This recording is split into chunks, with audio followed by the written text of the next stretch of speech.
The slave market of Vanar was a place of noise, smoke, and shadows. The air was filled with the cries of creatures from 100 worlds, each trapped in cages or tied with chains. Merchants shouted prices, buyers argued, and guards moved through the crowd with whips in their hands. To many, this was nothing strange. It was only business. But to one young alien girl, it was a nightmare that had no end.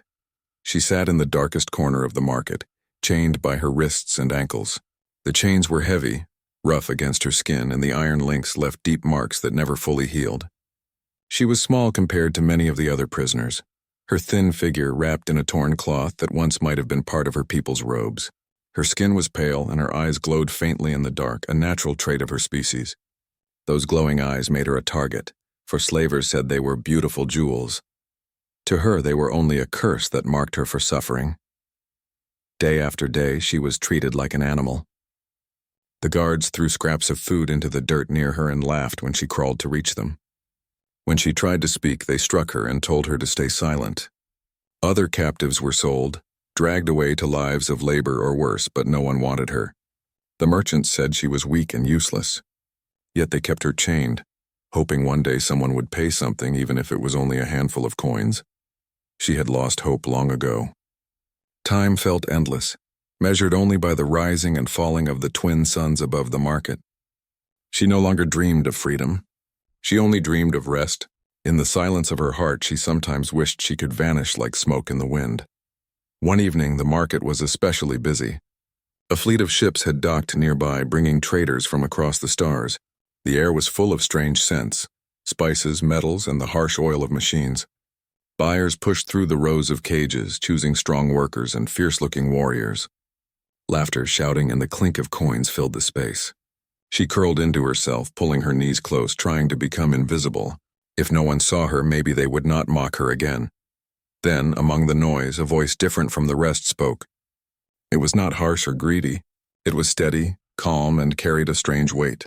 She lifted her head slightly and saw him. A man stood at the edge of the crowd, his posture tall, his clothes simple yet strong. He was human.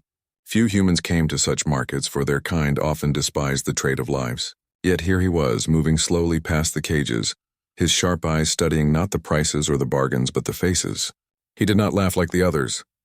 He did not sneer. He looked at the captives as though they were people. When his gaze fell on her, she froze. No one had ever looked at her that way. His eyes did not carry cruelty or pity, but something else she could not name. It felt like warmth after years of cold. She quickly looked away, afraid it was a trick, afraid that hope was dangerous. The man spoke to the merchant standing near her cage. "This one," he said, pointing in her direction. "Why is she chained like an animal?"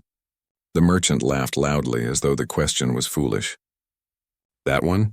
Worthless. Too weak to work, too quiet to entertain. She's been here for seasons and no one wants her. But perhaps you, human, are desperate enough to take even her?" The girl flinched at the words. She had heard them many times before. They cut into her spirit more deeply than the chains ever could. She expected the man to laugh as well, to walk away and forget her. But he did not. Instead, he frowned. "She has eyes," he said calmly. "She has a voice. That makes her not an animal." The merchant scoffed. "Words don't feed ships. You want her? Pay the price." The man crossed his arms. "The price is too high for chains." He reached into his bag and placed several small containers on the table. Inside them shimmered medical supplies, rare and useful in the outer colonies. "These are worth more than a broken chain. I will trade." The merchant's eyes widened at the sight of the goods. He hesitated, greed fighting with mockery. At last he spat to the side and nodded. "Fine, take her. But don't bring her back when she collapses on your floor." He gestured for the guard to unlock the chains. The girl did not move. She could not believe what was happening. The guard muttered something unpleasant and roughly struck the locks, letting the chains fall to the ground. Her wrists felt strangely light but also weak, as though freedom itself was too heavy to carry. The man stepped closer, lowering his voice. "You can walk beside me if you wish. Or not, the choice is yours. Choice." The word was strange, almost forgotten. She looked up, meeting his eyes again. They were not cruel. They were not mocking. They were steady like a star in the night sky. For the first time, she stood without being pulled. Her legs shook, but she forced herself forward. The market crowd barely noticed as she left the cage behind. To them, she was still worthless. But to her each step was like walking out of a grave. She followed the human not because he ordered her, but because he had given her something she thought was lost forever. A path, however uncertain, that did not end in chains. That night, as they left the market and the stars stretched above, the girl looked at the vast sky with silent wonder. For the first time in many seasons, she felt a small spark deep within her heart. It was not full hope yet, only the faintest glow, but it was enough. For somewhere among the endless stars, a human had looked at her and seen more than an animal. And that small truth changed everything. The night was quiet as the human and the freed girl left the noise of the market behind.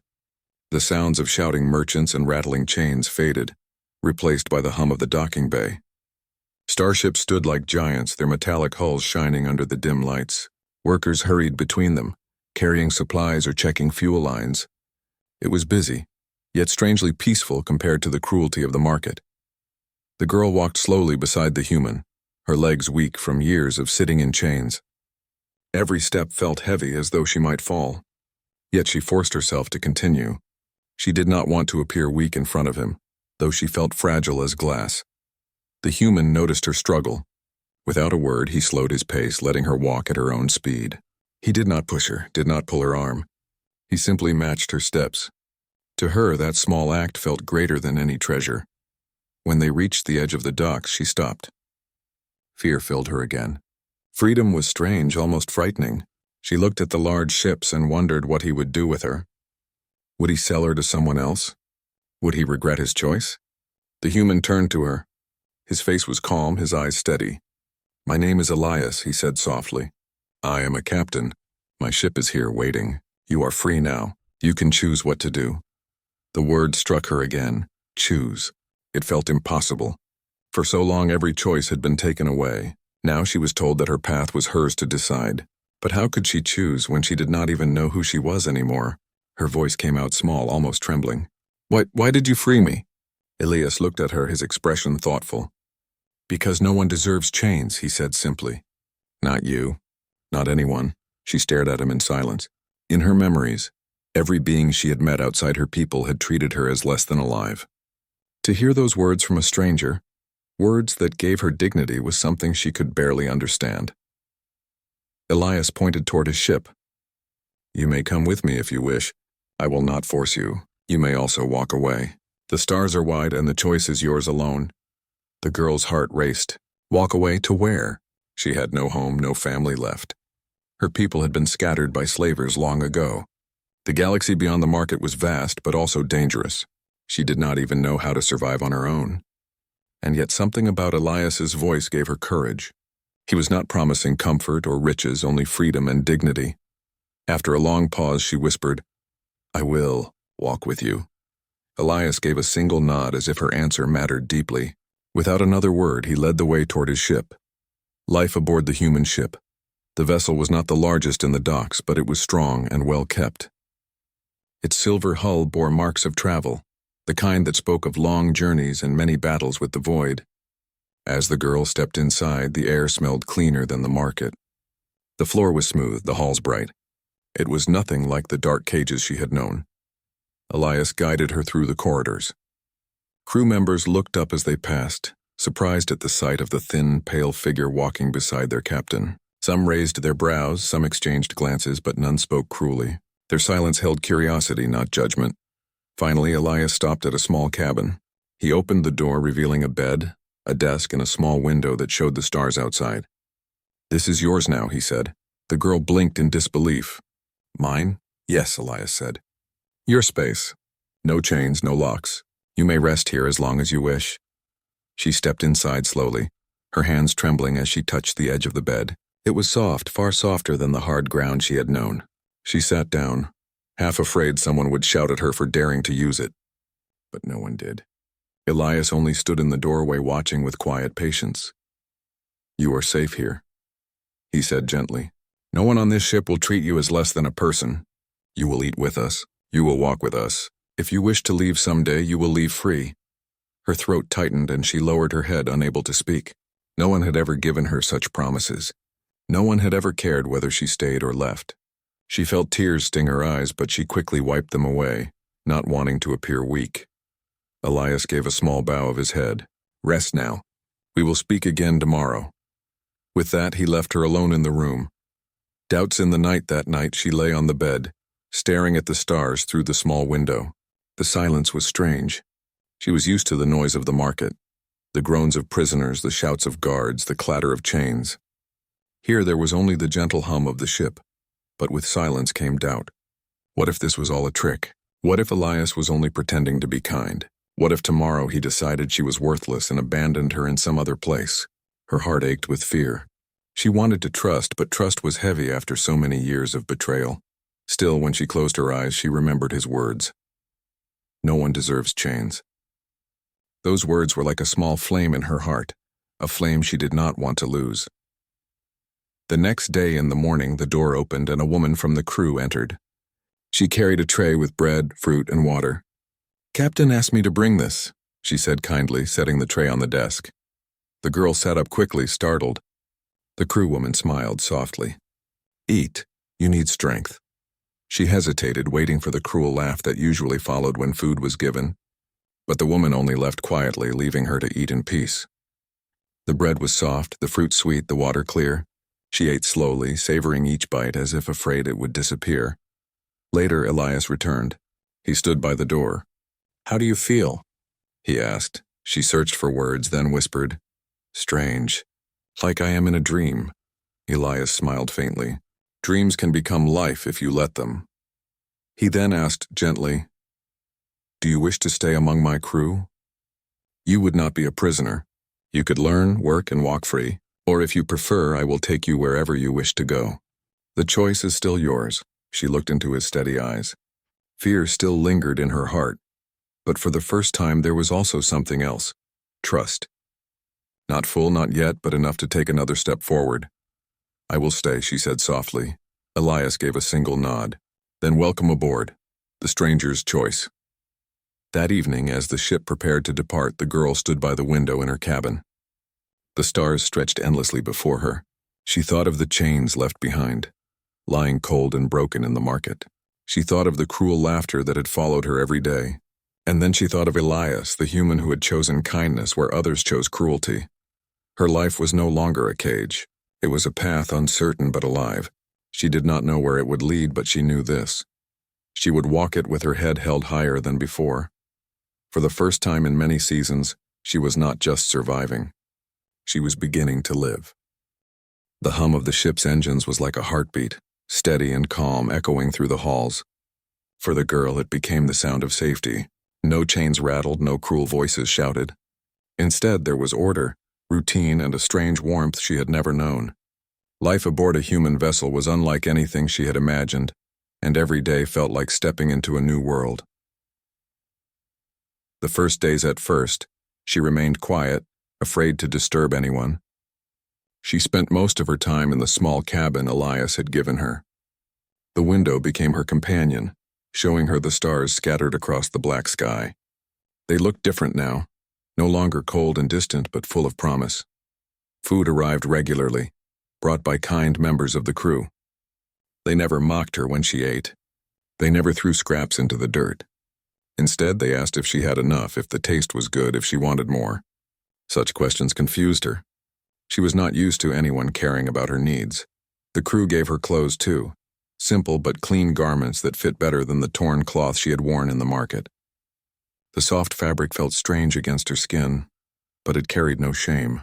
For the first time she could stand without hiding herself. Still, trust was not easy. Sometimes she woke at night expecting the sound of chains. Sometimes she flinched when a crew member spoke too loudly. Yet slowly, with each day that passed, she began to breathe a little easier. Learning the human ways, Elias did not leave her to silence. He visited her often, sometimes to ask how she was, sometimes simply to talk. His voice was steady, calm, and patient. One evening he brought a small device and placed it on her desk. "This is a translator," he explained. "It will help you understand our language faster. But I would like to teach you myself as well. Words are not just tools. They are bridges." At first she struggled. Human words were strange. Their sounds sharp and soft in ways her tongue was not used to. But Elias was patient. He repeated phrases gently, correcting her when she stumbled. Soon other crew members joined in, smiling when she tried new words. One day, when she managed to say "thank you" in clear human speech, the crew applauded lightly. She blushed, unused to such kindness, but in her heart a small spark of pride glowed. As days turned into weeks, she learned more. She learned how humans greeted each other, how they shared meals, how they laughed. Laughter had once been a weapon to her, used for mockery. But here laughter was warm, connecting people together. She found herself smiling quietly when she heard it, even if she did not join in. The weight of memories, yet freedom did not erase the past. Sometimes when she closed her eyes, she saw the market again. She heard the clink of chains, the cruel voices, the laughter that cut like blades. She dreamed of being dragged by the wrist, of being shoved into the dirt. In those moments she woke trembling, her chest tight with fear. One night Elias found her sitting by the window, her hands pressed together tightly. He sat near her, not too close, not too far. "Memories?" he asked softly. She nodded, unable to speak. Elias looked at the stars outside. "The past is heavy. It does not disappear overnight. But remember this, you are no longer in that place. You are here, and here you are free." She looked at him, her eyes uncertain. What if I can never forget?" "Then you live despite remembering," Elias said gently. "The past does not own you. What you choose now is who you are." His words sank deep into her heart. She held on to them, repeating them in her mind whenever fear returned. Slowly she began to believe them. Finding a place as weeks passed, the girl grew stronger. Her legs no longer shook when she walked. Her voice became clearer, her words more confident. She still carried shadows, but she also carried courage. The crew began inviting her to small tasks, helping in the kitchen, carrying light tools, or simply watching how the ship worked. At first she hesitated, afraid she might be punished if she made a mistake. But no punishment came. Instead, the crew encouraged her, teaching her with patience. One engineer, a cheerful man named Joran, showed her how to clean a small engine part. When she completed it, he grinned and said, "Good work. Better than half the recruits I've trained." She felt a warmth inside, something close to joy. Slowly, she began to feel that she was not just a guest, but part of something greater, a conversation of stars one evening. Elias invited her to the observation deck. The wide glass walls revealed the galaxy in breathtaking detail. Swarms of stars, distant nebulae glowing in soft colors, planets like jewels spinning in silence. She stood in awe, her breath catching in her throat. She had seen stars through small windows before, but never like this. Never so close, so endless. Beautiful, isn't it? Elias asked quietly. She nodded. "It feels alive," he smiled faintly. "That is why we travel. Not for riches, not for power, for this, to see what waits beyond, to learn, to grow." She turned to him, her eyes shining faintly. "Do humans always travel so far?" "Not all," Elias said. "But many of us believe that the stars are meant to be walked, not just watched. We are restless creatures, always searching." She thought about his words. For her, the stars had once been a prison. Unreachable lights she could only look at through iron bars. Now, standing beside Elias, they felt like doors opening into endless paths. The shadow of fear, despite her growing strength. Fear was never fully gone. One day, while helping Joran in the engine room, she heard the sound of heavy chains clinking. A simple tool dropped by accident. Her body froze, her breath caught, and for a moment she was back in the market. Joran quickly noticed her pale face. "It's just a chain, nothing more," he said gently. "You're safe here." She nodded, but her hands trembled. Later, Elias spoke with her. "You cannot erase scars," he told her. "But scars mean you survived. They are not weakness. They are proof of strength." His words gave her comfort, though she still carried the shadows. A growing courage one evening, as she walked through the halls, she heard two young crew members arguing. One of them noticed her and made a careless joke, calling her Captain's pet. The word stung, reminding her of the market. She almost turned away, but something inside her pushed back. She stood tall, her voice steady, though soft. "I'm not anyone's pet. I am part of this crew." The young men blinked, surprised by her courage. One of them lowered his head, embarrassed. "Sorry," he muttered. Later, Elias heard about the moment. He found her on the deck and said, "That took strength. I am proud of you." Her heart warmed at his words. For the first time, she felt not just like a rescued captive, but like someone who belonged. A new world days turned into weeks, weeks into months. The girl was no longer the trembling figure who had once sat in chains. She was still learning, still healing, but she was alive in ways she had never thought possible. She had found a new world, not a planet, but a life among humans. A life where laughter was not cruel, where words were not commands, where her eyes were not a curse but a gift. She still feared the shadows of her past, but she no longer walked alone. She had Elias, the crew, and the endless stars before her, and slowly she began to believe that the galaxy held more than pain. It held hope.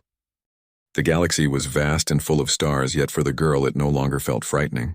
The fear of chains and cruelty still lingered in her mind like a shadow, but each day she grew stronger, braver, and more certain of her own worth. Life aboard the human ship had become a rhythm of learning, working, and exploring, and she discovered strengths within herself she had never known existed. A threat from the past own quiet morning. As the ship drifted near the outer edge of a star cluster, the alarm system blared. Red lights flashed and the hum of the engines shifted to an urgent rhythm. Elias hurried down the corridors and the girl followed, her heart pounding. "Report," Elias shouted to the navigation officer. "Captain," the officer replied, voice tight. "It's a fleet from the Vanar sector, slavers. They've recognized your ship and are demanding the return of the girl they lost." The girl froze, her stomach twisting. The Vanar slavers, the same ones who had kept her in chains, were after her. Memories of the market, the screams, and the iron chains flooded her mind. She wanted to run, hide, but there was nowhere to hide aboard a starship. Elias placed a reassuring hand on her shoulder. "They may know who you are, but we are not the same people as before. You are not alone anymore." She looked up at him, uncertainty and fear in her eyes. "But what if I fail?" "You won't," Elias said simply. "I will stand with you. All of us will. You are stronger than you think." The crew's support. The crew gathered in the command room preparing for the approaching fleet. The girl watched them, amazed at how calm they remained despite the danger. They moved together like a single organism, each knowing their role and trusting each other. One crew member, a young engineer named Lyra, came to her side. "Don't worry," she said softly. "We've trained for this. You'll be safe and you can help too." The girl swallowed hard. She had spent years powerless, used as property by cruel people. Now humans were treating her as a partner, someone capable of action, someone whose presence mattered. For the first time she understood that courage was not about being fearless. It was about moving forward despite fear. Facing the enemy. The slaver ships appeared on the radar, dark shapes against the starlit void. Their fleet was large, bristling with weapons and shields. Communications crackled and a voice demanded her return, calling her a worthless prize. Her heart thudded, but she held her ground. She saw Elias's steady face, the crew's confident movements, and realized she did not have to face this alone. Elias turned to her. "We need your help. You know their tactics better than anyone. Can you guide us?" The girl nodded. Memories of the market, the chains, and the slavers' behavior flooded her mind. She remembered secret paths through the docking bays, hidden corridors, and ways they attempted to control their captives. She had been weak once, but now she could use that knowledge to help others. "Tell us what to watch for," Elias said. A plan forms. The girl studied the radar, noticing patterns in the enemy fleet. "They will try to surround us from the left," she said, pointing to the display. "And they will aim for the engine room first. If they disable our engines, they can board us." Elias nodded. "Good. Prepare the defenses. Follow my orders and guide the crew." Her voice, once small and hesitant, carried authority now. Crew members looked at her, listening carefully. It was the first time she had felt the power of knowledge, the influence of her own courage. They began maneuvering the ship, evading the slavers' initial attacks. Lasers flashed past, engines roared, and alarms rang, but the girl stayed focused, guiding the crew with calm precision. Each decision she made helped protect the ship. Each warning saved lives. She could see the surprise in the eyes of the crew. They had not expected her to be so quick, so capable. Yet she herself felt a quiet pride, knowing that for the first time, she was not just surviving, she was leading. The test of bravery suddenly. A slaver fighter broke through the shields and headed straight for the command room. The girl's chest tightened and instinct screamed at her to run. But she did not. She ran forward instead, warning the crew, helping to redirect shields and warn of incoming fire. Elias looked at her with pride. Stay with me, he said. We can do this together. The girl's hands moved quickly across the control panel, guided by both knowledge and instinct. For the first time, she felt that being brave was not the absence of fear, but using fear as fuel.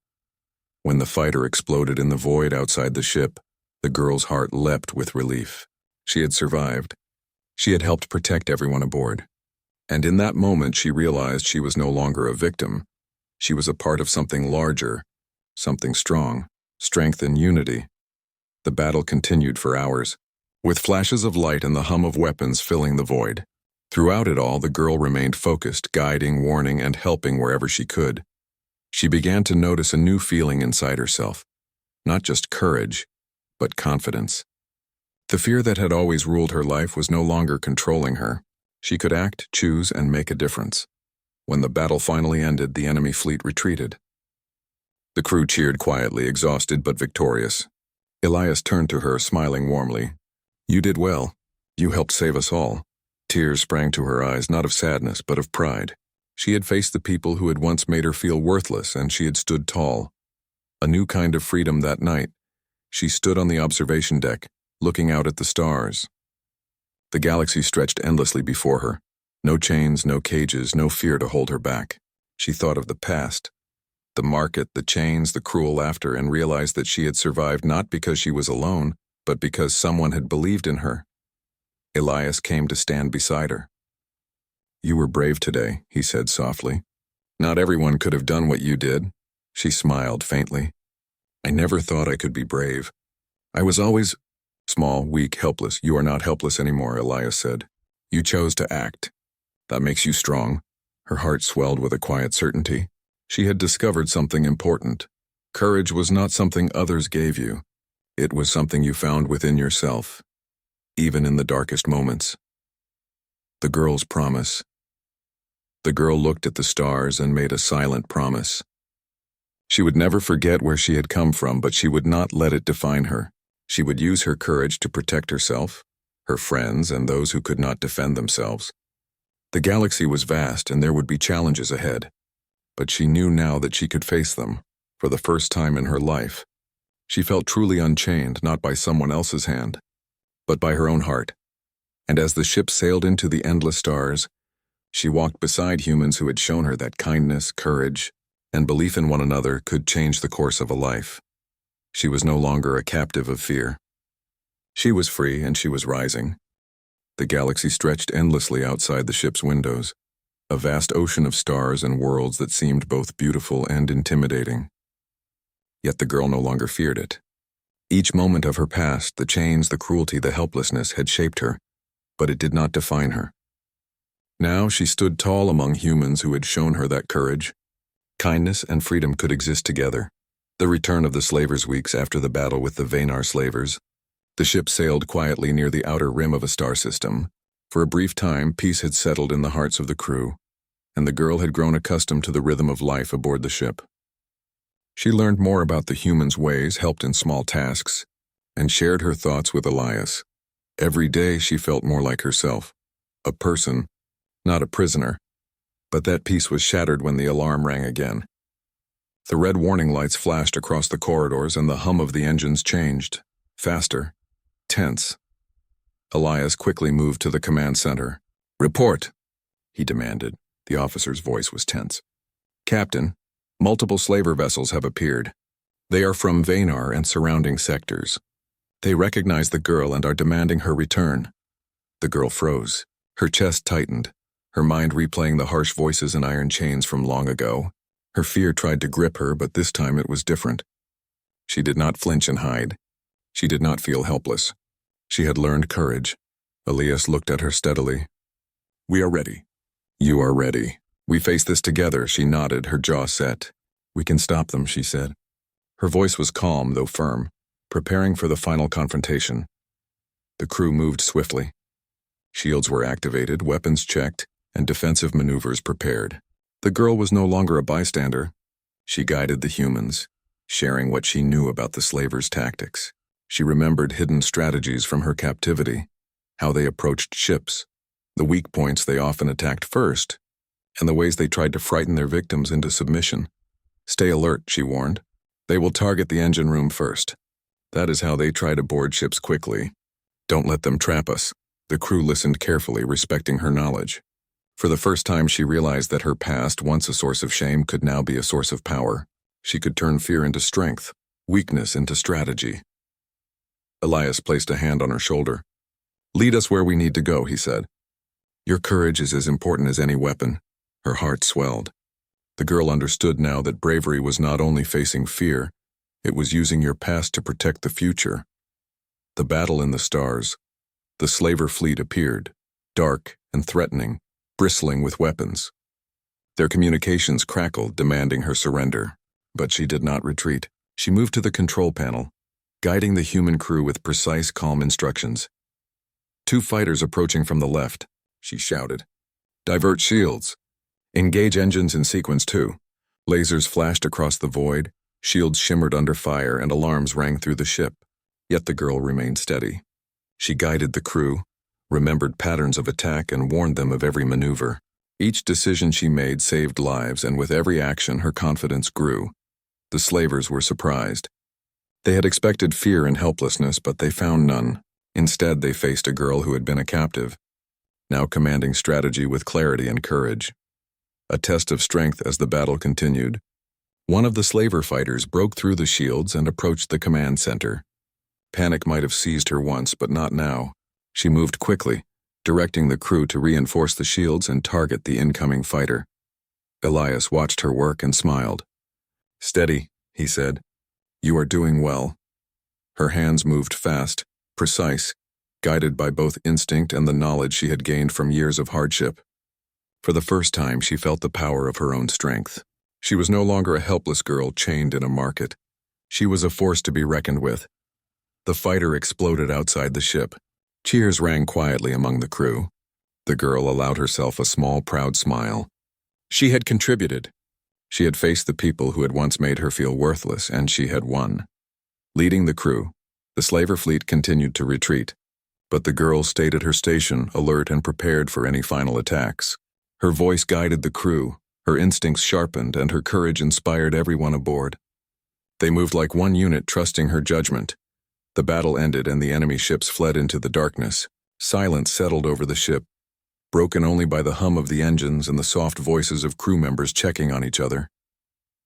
Elias came to her side. "You did well," he said quietly. "You helped save this ship, this crew, and yourself." Her eyes shimmered with emotion. I never thought I could be strong," she admitted. "You were always strong," Elias said. "You just needed a chance to see it. Freedom gave you that chance, but courage was already inside you." The unchained heart that evening, she stood on the observation deck, looking out at the stars stretching endlessly before her. Each flicker of light reminded her of the past, but this time it did not scare her. Chains could not hold her anymore, not physically and not in her heart. She remembered the market, the slavers, the cruelty that had once ruled her life. But now those memories were shadows behind a bright, open path. She realized she was no longer defined by fear, captivity, or helplessness. She was free, not because someone had given her freedom, but because she had chosen to embrace it.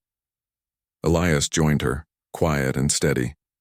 "The stars are beautiful," he said. She smiled. "They feel different now. I can see hope." "And hope," Elias said, "is the strongest weapon anyone can carry. A choice of destiny." The girl now faced a choice. She could stay with the humans, explore the stars, and continue learning their ways. Or she could return to her scattered people, help them, and share what she had learned about courage, freedom, and resilience. She thought of her past, her chains, and the life she had left behind. She thought of the humans who had saved her, taught her, and trusted her. She thought of the galaxy, endless and full of possibilities. Finally, she spoke. "I will travel with you," she said. "I want to see what lies beyond, learn and grow. And maybe, someday help my people too." Elias nodded, pride shining in his eyes. "Then the stars are yours. Walk freely among them." A life reclaimed. Days turned into weeks, weeks into months. The girl learned to navigate ships, understand alien languages, and even assist in minor repairs. She laughed freely, ate without fear, and spoke without trembling. Each small victory reinforced her sense of self, her worth, and her purpose. She had become a symbol aboard the ship, not just a rescued captive, but a living example of resilience. Her story spread quietly among the stars, a tale of courage that reminded humans and aliens alike that chains could be broken and hearts could be strengthened, and she knew it was true. She had been broken once, treated like less than herself, but she had risen. With kindness, courage, and freedom, she had reclaimed her life. The endless sky on the bridge of the ship, the girl stood beside Elias as the vessel sailed past bright nebulae and distant planets. The galaxy seemed to welcome her now, not as a captive, but as someone alive, strong, and unchained. She realized that freedom was not just leaving a cage, it was living fully, choosing bravery and embracing the unknown. She was no longer chained in body or spirit. She was a person of her own making, a survivor, and a hero in her own right. As the ship glided silently through the stars, she whispered softly to herself, a promise carried into the void. I am free. I will live. I will rise. And with that, she faced the infinite universe, unafraid, unchained, and unstoppable.